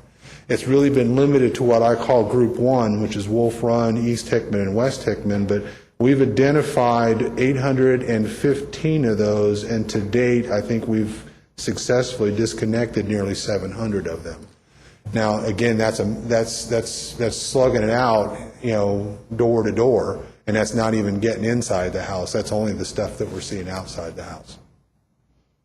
Well, maybe I want to spend more time to make sure we have a coalesced approach to this, because that is the key thing right now, is to make sure we have the access to help folks understand that, your basement will be a 2-sump pump basement from here on out. It'll be one for gray water or something, another one for just water that runs across the floor or comes in through a gutter or a basement or a foundation drain, and it's going to have to go out to the street. And then beyond that, we're going to have to make the policy about what happens when it gets to the street, especially if there's not enough infrastructure or the right kind of infrastructure there. So, I think there's so many cars on this train, it's just tough to grab onto. But this policy-making part is going to be vitally important to the success of whatever efforts we undertake, with or without the EPA's input. And you're right. If it were easy, we would all have done it a long time ago. Other cities still struggle with this. Milwaukee, they're now going after private property more so than they did before, after millions upon billions of dollars on relief sewers and tunnels and all this other kind of stuff. They're still not there. It goes back to my earlier comment, the challenges associated with trying to rebuild systems that were built from the 1920s on through the 1970s and 80s, and try to reapply them to laws and regulations that were written 50 and 60 years after you built them. That's challenging. Houses that well, too. Mr. Chair, I just think that, especially with the vice mayor here too, I think we might want to consider some sort of a working group between this and planning to help policy be formulated and passed by the council as quickly as possible. And I would volunteer my services to that end. Thank you, sir. Councilmember Farmer, do you want to make a motion that I form such a work group? I guess, do I have that authority, or is that for the vice mayor to do? If it's a subcommittee of this committee, you can. That would bring planning expertise to it, because there are several members from both committees who could work on it. But I think this is, as much as the first conversation was about how much, this question is about how to. And we need to have a group that can cross both planning and environmental quality areas, because we need to get all the expertise we can into the situation for policymaking reasons. So I would so move then, if that's a proper motion. Move to ask the vice mayor to form the Absolutely. The work group. Let's get the vice mayor involved. If I might. And then the specific task is to recommend policies relating to private property and sewers? Is that your I think that's probably the basic- simplest way I would know to put it, unless there's anything.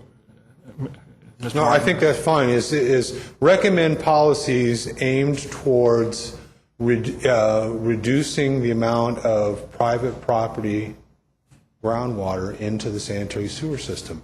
I mean, it's all about trying to reclaim capacity in the sanitary sewer system so we don't have to build mega storage tanks and mega treatment plants and pay $2 or $3 a gallon to treat groundwater that's not required to be treated. We're paying for it in so many different ways. We've got big capital numbers, but we're not even talking about the operational numbers that we're dealing with at the treatment plants and the pump stations right now, because we're pumping and treating stuff that we don't need to be pumping and treating. It sounded like the simplified version that you proposed, Vice Mayor, would work. Sorry about that. Do I hear a second? Thank you. It's been moved and seconded that we ask the Vice Mayor to form a Go ahead.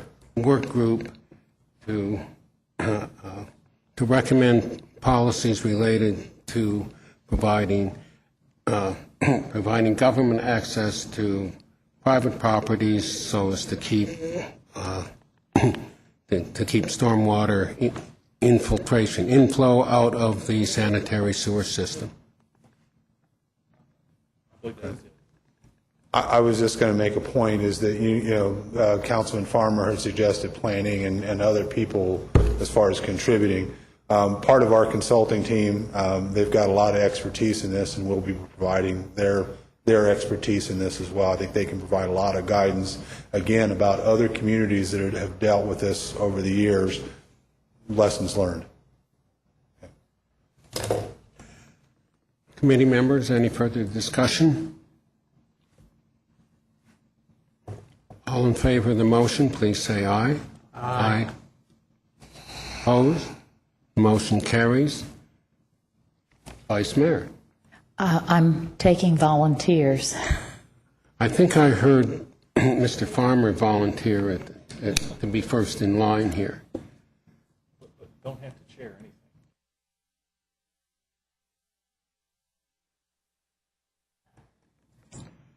Committee members, if you want to join Councilmember Farmer as a volunteer on this group, please see the Vice Mayor as soon as possible, or call her at any time, day or night, or email her to volunteer. Councilmember Lane.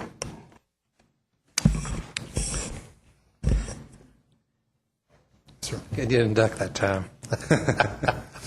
I was just curious. We've hired some engineering companies, and they're running cameras through all of our sanitary sewer lines. Are they able to, when they do that study, identify every tap that's going into the line? We have done large percentages. We haven't done every line, but yes, we know where the tap locations are. Yes. Okay, but even though you know where all the taps are, some may be illegal and some may be legally tapped, but if somebody's dumping into a sanitary sewer line, they could go through a regular, orifice into the line, and you really wouldn't know that it was an illegally discharging into the sewer system. Most of them are that way. They come through their approved connection, but they're connected somewhere up on that private property. They're intertwined.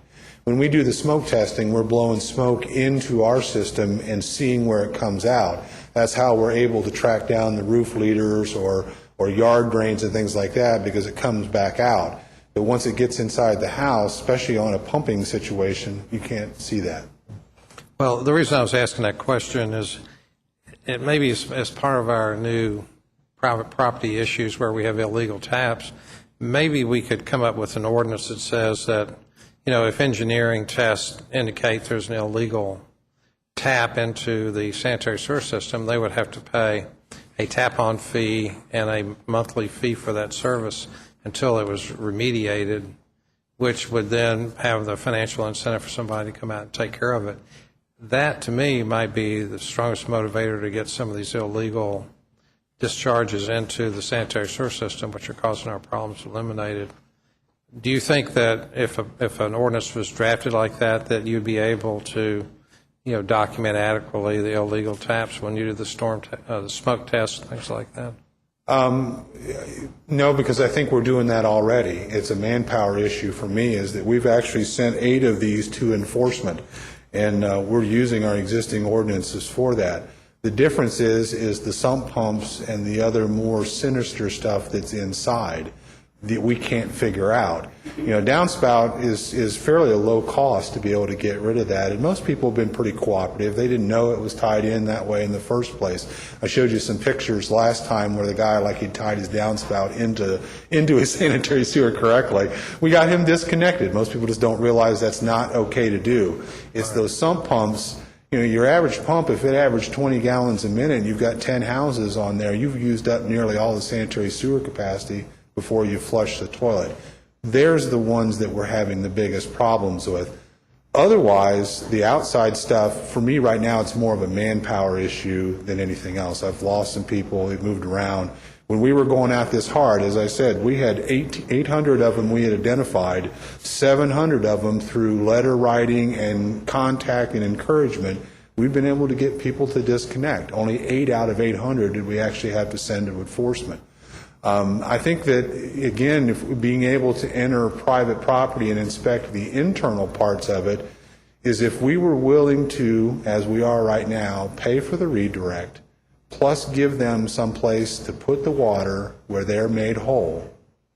I think a lot of people, if they realize that it's cheaper for me to do that than to face a $40 sewer bill 10 years down the road, I would. That's really the issue for us, is being able to get in there and try to identify just how bad the problem is and be able to put a dollar figure to it. Is it cheaper to fix the source or make the pipes bigger? That's what we're asking for right now. Yeah, well, I think there's a basic issue that a man's or a woman's home is their castle.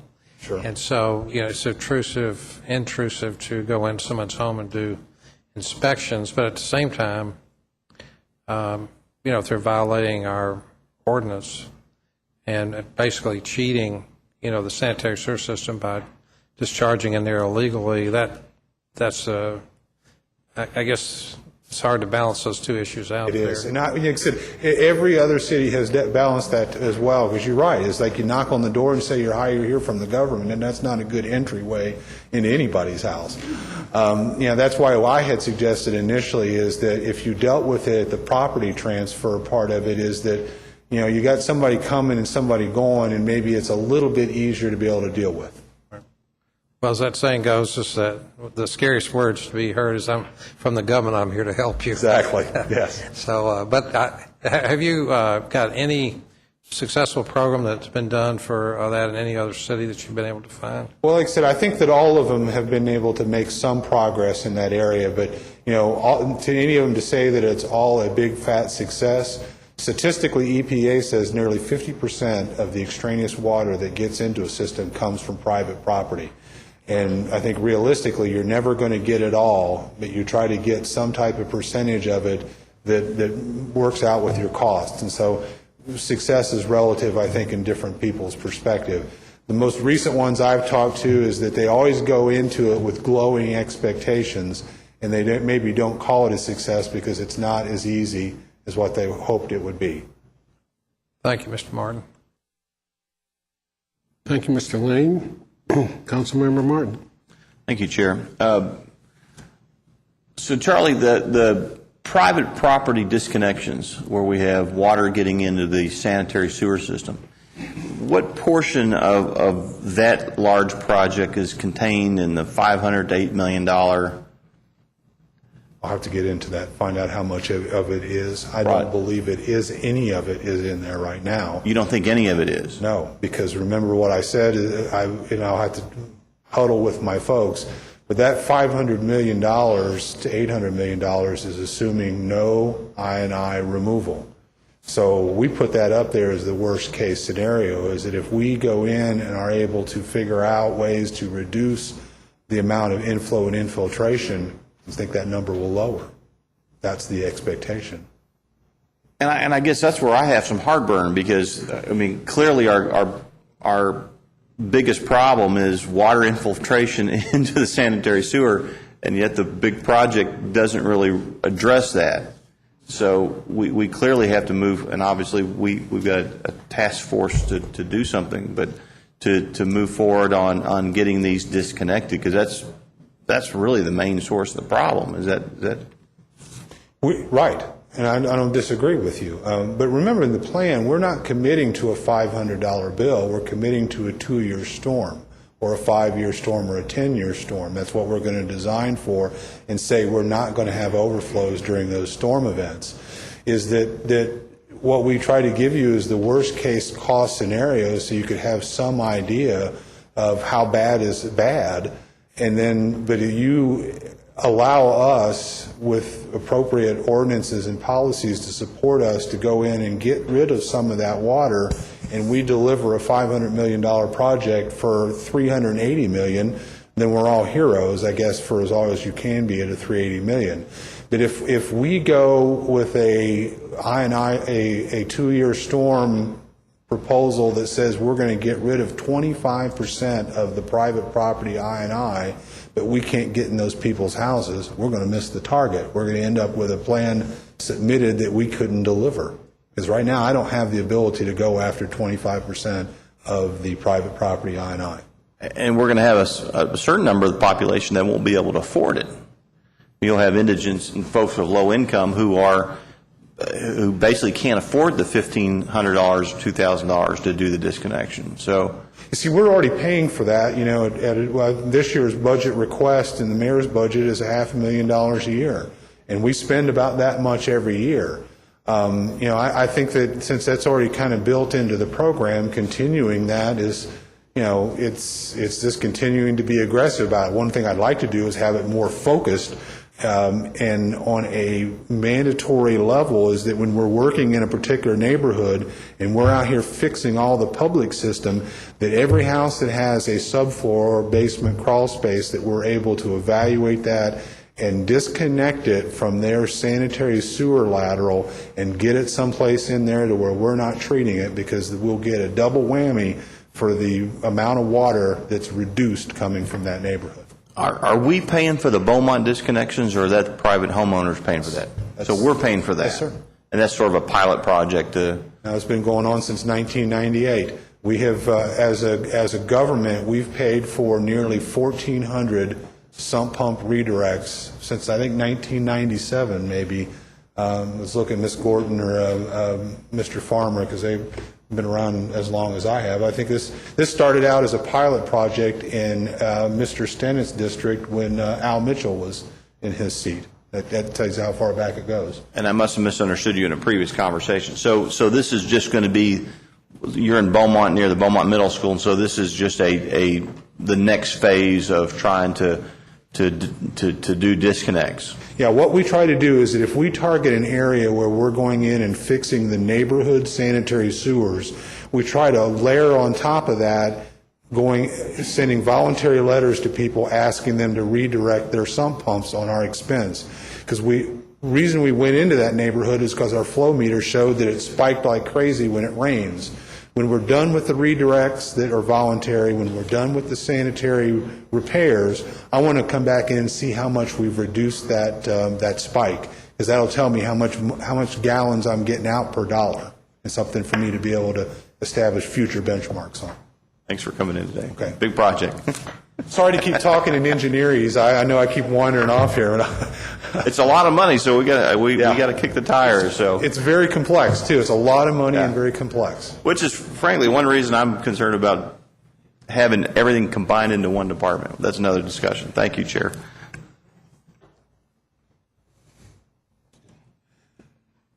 Absent further discussion on the private property issues, our next agenda item is the acute problem grant program.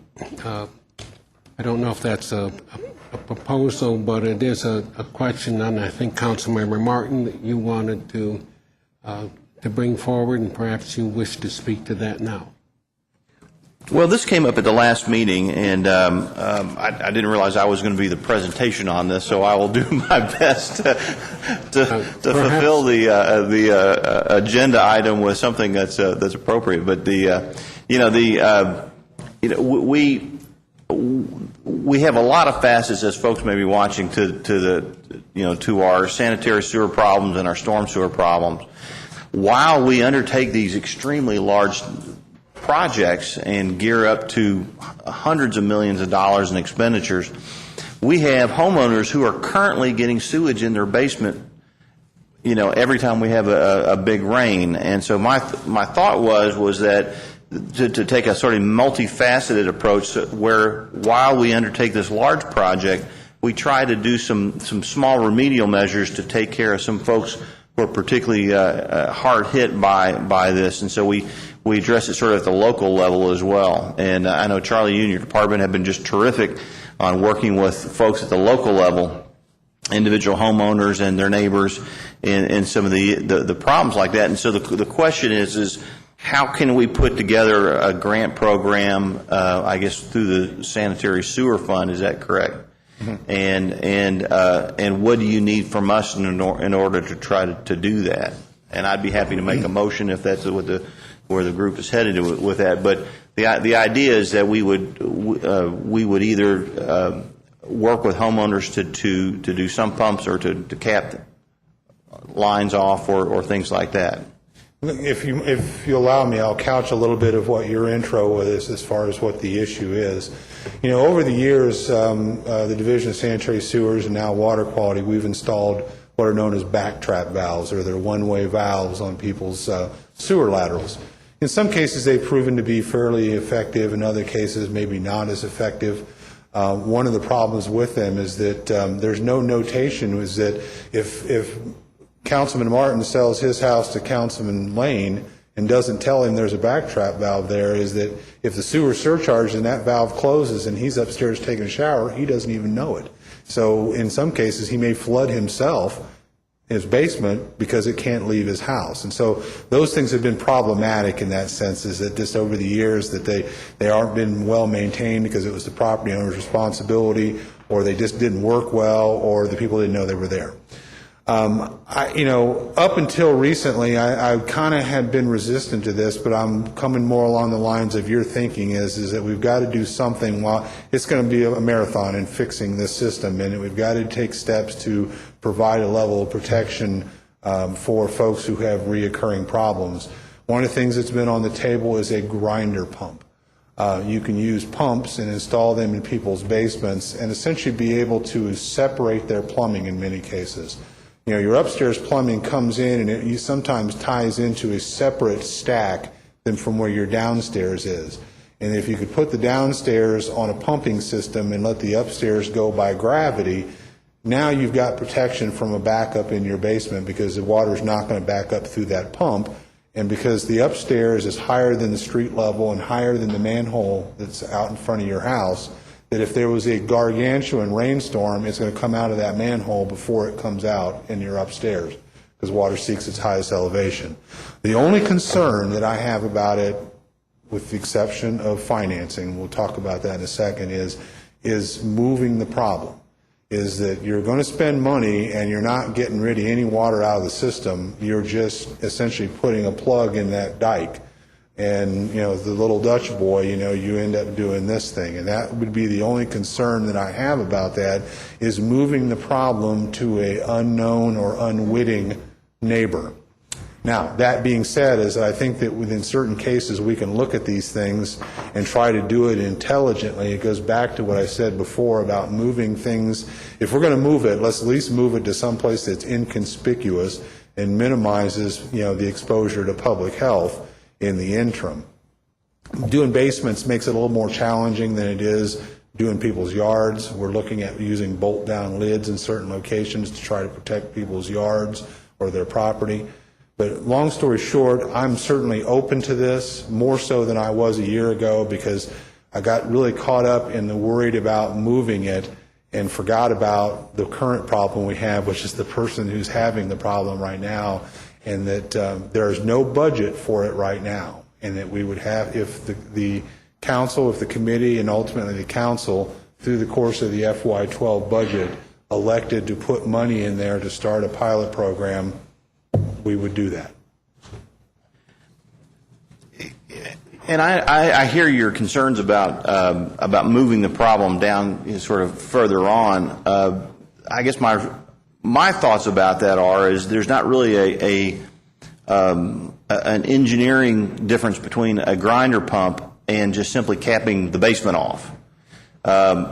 And my concern is because folks get 6 inches to a foot or whatever of sewage in their basements, we can't allow sort of homeowners' basements to become storage facilities for taking capacity out of the system. I think in fairness, we either have to cap them off or we have to, so that they take their bathroom facilities out of their basement, so that they, their floor drains and their sinks and their toilets that are below the sewer manhole. So that's where the problem is, because it flows downhill.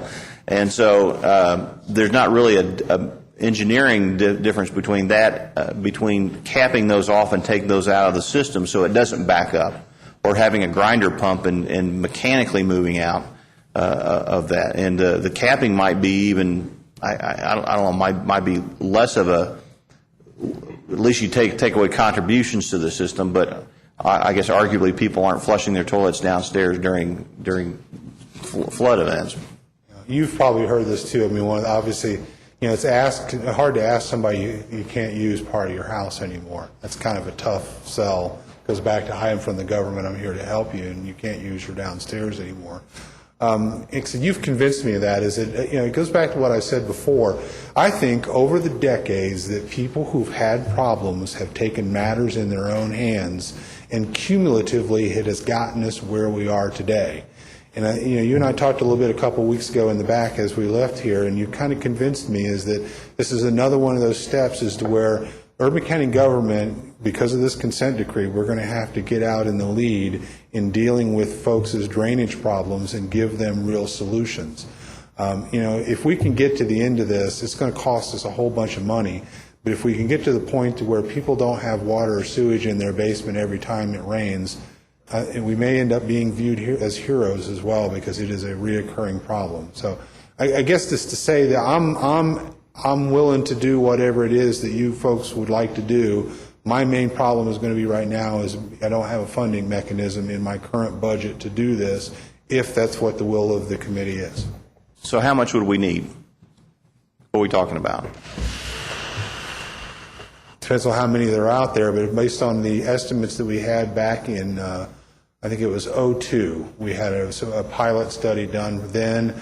It was roughly between $8,000 to $10,000 per house for a grinder pump. And every house is unique. And like I said, those are 10-year-old numbers. So put some inflation on there, and it's probably 10 to 12 now. So it depends, 10 to 12,000 per house. And so if you did 10 houses, it's $100,000, $120,000. So you're looking at $1 million for 100 houses.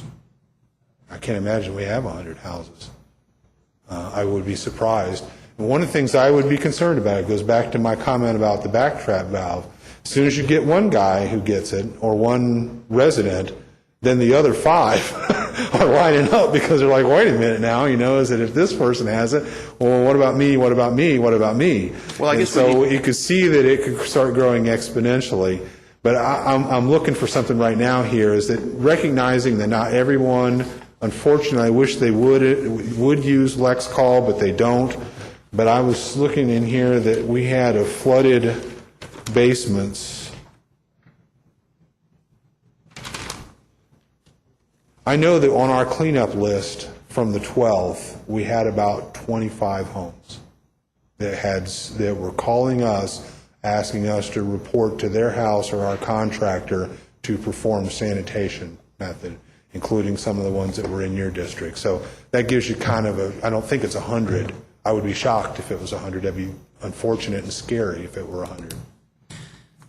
So I guess that's going to be part of the budget. Vice Mayor, I might sort of tee this up to you for a second. Is it appropriate to, I don't know what kind of motion I can actually make at this point that's going to affect the 2012 budget. So. May I comment, Mr. Chair, Dr. Chair? Yes, Vice Mayor Gordon. Well, it would seem to me that any motion from this committee could be entered into the Committee of the Whole for budget discussions, is how that would, or to go to a link.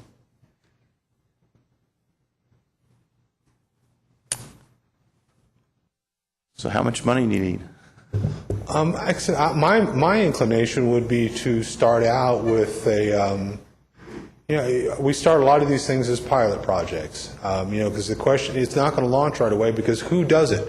One of the things that people I've been talking to already, encouraging them to hire their own contractor and us act as a third party. That might accelerate things more.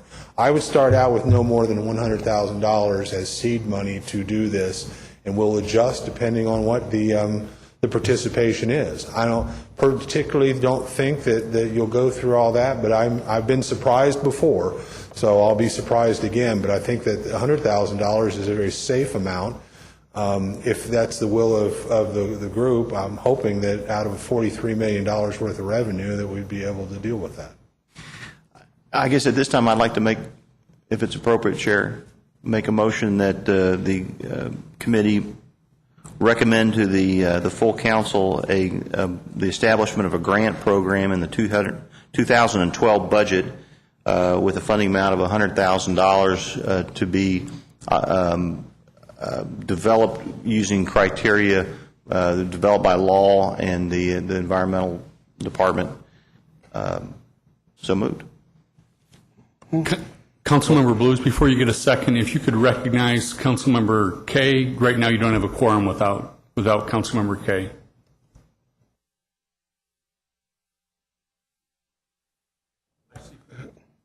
We have five members.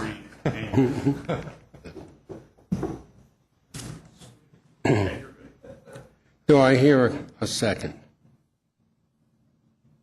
Need a second. Yes, do I hear a second, please? So it's been moved and seconded. Councilmember Martin, you want to speak to this motion?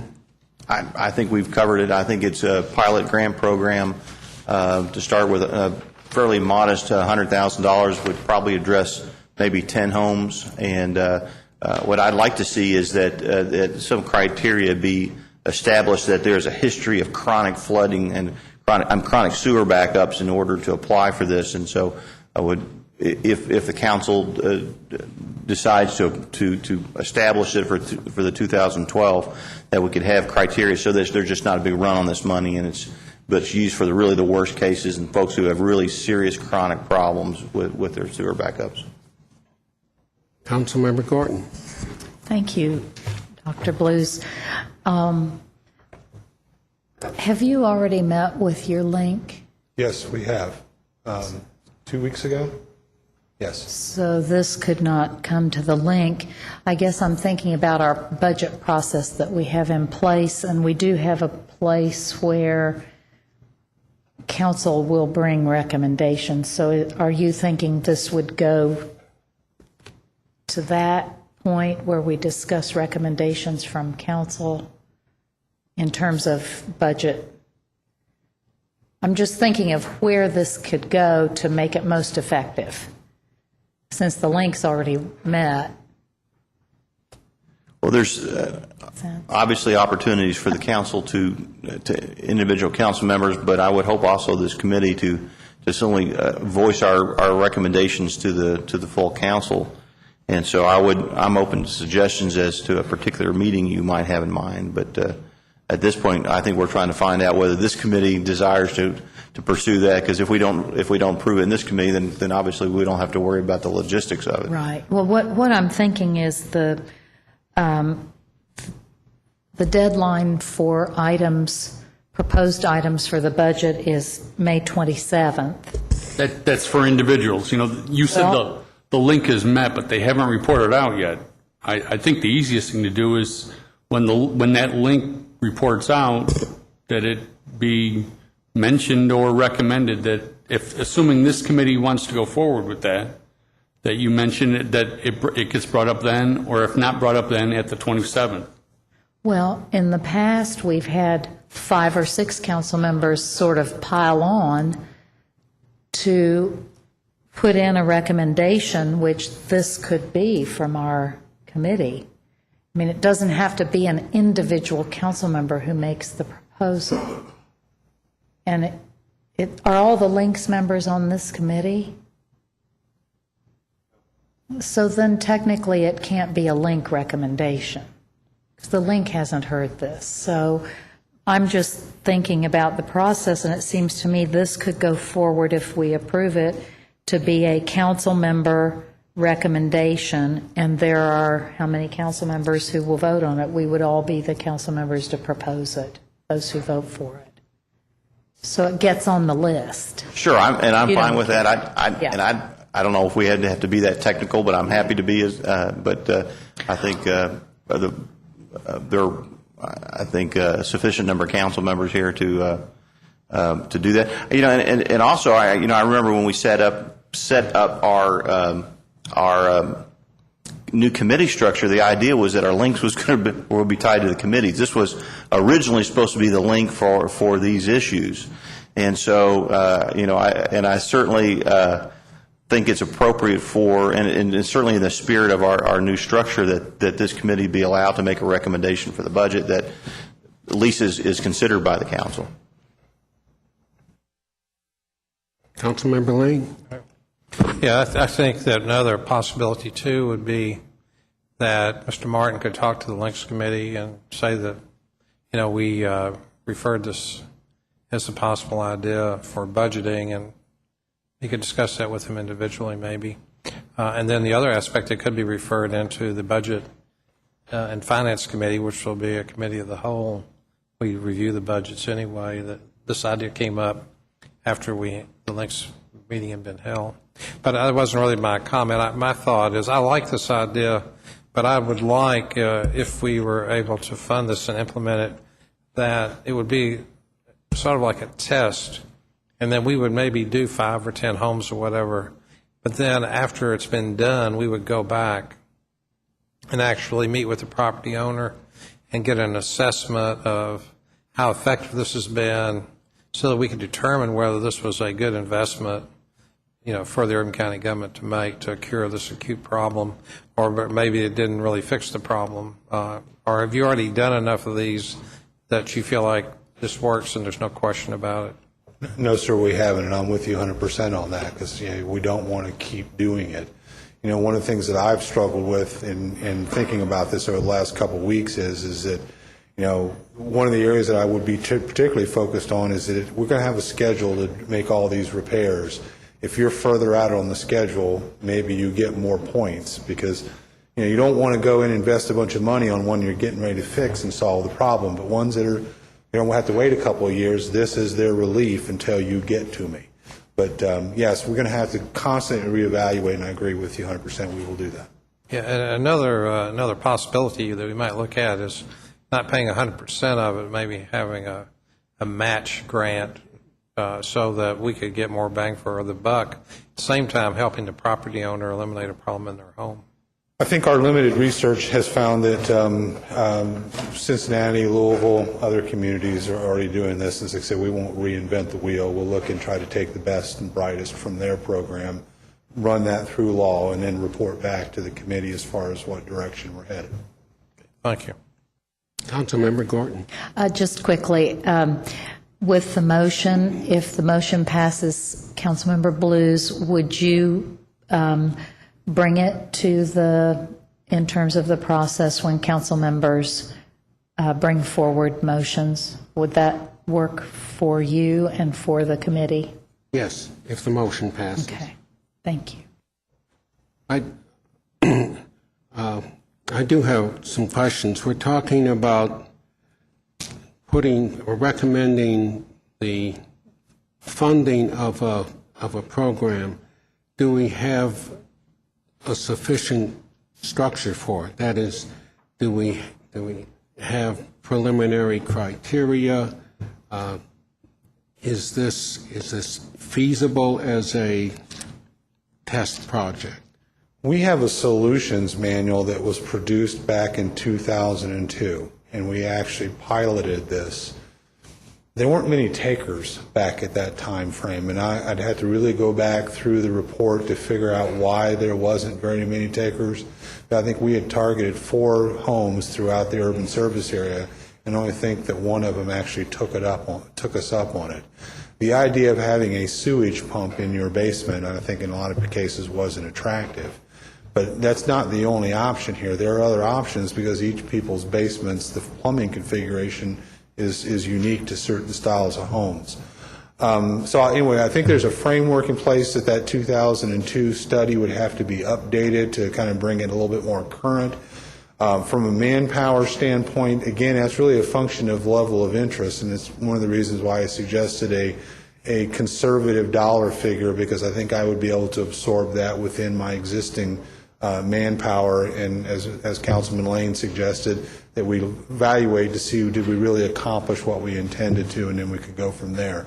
So I think we could be able to launch this fairly quickly. It's a matter of developing the criteria of who is and who isn't. That's probably the most difficult part, is that trying to determine who's the most deserving. Usually the folks who are asking are always the ones that are most deserving. So. Thank you. Councilmember Gordon? Are you still? Okay. Councilmember Henson?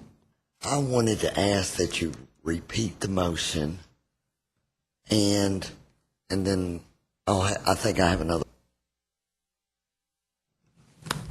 Should I try? And I don't have it written down. So, but the motion is to establish to recommend to the full council a grant program for the 2012 budget to be initially funded with $100,000 from the sewer fund, and that the grant program would be based on criteria and procedures to be established and created and developed by the environmental department and the legal department in terms of whether we do it a match or something like that. But essentially it's to recommend a $100,000 trial program for 2012 for addressing chronic sewer backup issues, so that we can take care of some of the symptoms of some of the worst problems that we have while we look at the larger picture and the larger projects. That was much longer than my original motion, but I think that was... Okay, I just wanted to make sure, one, that it came out of the sanitary sewer, and this, I assume, would be based upon, like, for lower income individuals, folks on a fixed income could apply for this grant money. I think it certainly could, and I think that's perhaps an issue we want to sort of work through, because I have a number of areas. I know Dr. Blues has a number of areas that have chronic sewer backups, and the thought is that the city would try to get in there and help those folks, because $12,000 is a lot of money for folks in certain levels of income, and so. And I think in many of the older neighborhoods typically have sort of smaller houses and things. So, but I don't have any sort of solid criteria for what income level would be involved. Thank you. I think, as I understand it, we'd be if the motion passes, we'd be asking the council to approve this funding and entrusting the Division of Water Quality to work out some preliminary criteria for this trial or experimental program. Councilmember Gordon. Thank you. Now, it just occurred to me, we're talking about the sanitary sewer fund. Correct. So our discussions, if I recall, on the recommendations are about the general fund, correct? So are you talking, is your motion actually, you're asking for basically a budget amendment of some kind within the sanitary sewer fund, because you're not asking for general fund money to be put into the sanitary sewer fund, That's correct? That's correct. So I'm a little bit wondering I understood about it. this. I understood it as to be a council request for an appropriation from Fund 4002 to be added to the FY12 budget, because it's Okay, not there. and so right now. that, would that not require, you're going to have to find it from some other line item, correct? Well, Within the sanitary sewer sure. fund. Yes. So, okay. It goes back into, I think, Councilman Lane's request to us about, based on revenue coming in, how much cash we're spending, how much, and we got to look and see where in there, what our fund balances are, what our debt service coverage ratios are, all that kind of stuff, and is there $100,000 in there to fund a pilot program moving forward, or do we need to reduce some other operating accounts or other accounts to make that happen, assuming that that is indeed appropriated in the FY12 budget? Okay. So Personally, you, I think that that's probably manageable. I mean, what we're talking about already is, I wouldn't want to recommend reducing any of the money that we have allocated right now to getting water out of the system. Because that's still job number one in my mind. It goes back to our earlier slides. But I think if we probably looked at the sewer fund, we could find some place in here to be able to get this started. I look at it now almost as that for the amount of time, effort, and money that we have spent with these folks dealing with this problem, it may end up paying for itself, because I'm paying a contractor to go out there and sanitize their basement. I'm going out there, you're going, we end up investing a lot of time and effort into this, and I'm convinced that there is some benefit in doing this. okay, so you'd be looking, Financially. if this passes, you'd be looking for the money in the sanitary sewer fund. Yes. Thank you.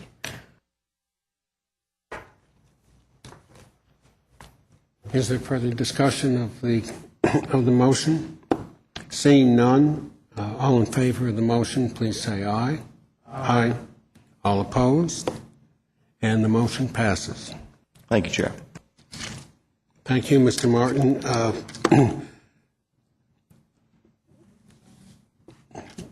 If you'll hold off that move to adjourn for just 30 seconds, Vice Mayor, I would appreciate a motion from one of the committee members before we adjourn to schedule a special meeting of the Environmental Quality Committee for 11 a.m. on Tuesday, June 21, to take up the matter of SSO baseline recommendations, specifically for this committee to, at that meeting, make move forward a recommendation to the full council on our SSO recommendation. I move the same. It's been moved by at least 2 committee members. Do I hear a second? Thank you very much. Councilmember Lane? I'd like to make an amendment and any other items you wish to place on the agenda for that meeting, if that would be permissible.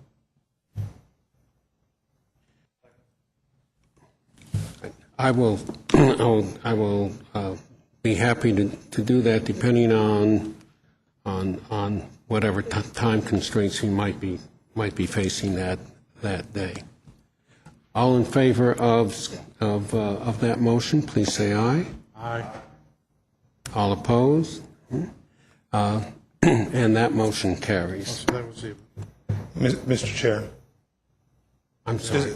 Just to go on the record, I guess I'll say this for Cheryl's benefit. I've been pegged for jury duty in June, so hopefully she won't have to cover this for you. I just wanted to let you know that. I think we can handle that.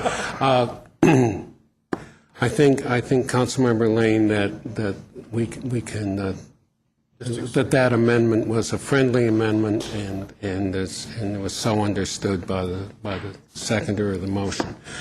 Is there a motion to adjourn? So moved. All in favor? Aye. And we are adjourned. Thank you.